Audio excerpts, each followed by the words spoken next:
buyaze kunaze okulaba ku basibe baffe abaasibwa olw'emisango emijweteke kati ate ne tusanga nti ba lawyers bali ku strike nga tulina omulamuzi ndoozi omu yekka wano e Masaka emisango gyaffe gyonna tegikolwako kulaba abaana baffe nti bateebwa oba basalirwa ne tutegeera ekituufu.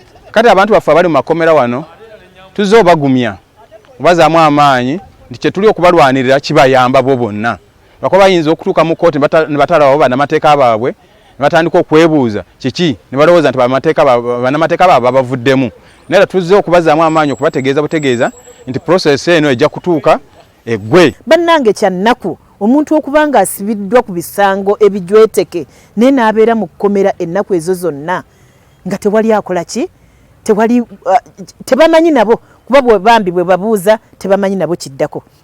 Ne ba lawyers bali stranded tewali date yonna gye babawadde nti olwaleero bazibwe mu kooti. Kooti bw'eba yakutuula wansi gy'okkiririzaamu ggwe nga gavumenti n'esalawo nti Eddie Mutwe mulwadde kyekyamazima bamugyeyo agende ajjanjabibwe. Bannange yeetaaga obwenkanya bamutte agende ajjanjabibwe tali bulungi. Empingu zaamuyingira mu mikono, embeera si nnungi, ayogera akankana ne banne mubayambe mumutte agende. Ensi yonna eyogedde, abakulembeze b'eddiini boogedde, buli omu ayogedde. Lwaki mazima ddala mba temuwulira mulanga gw'abantu?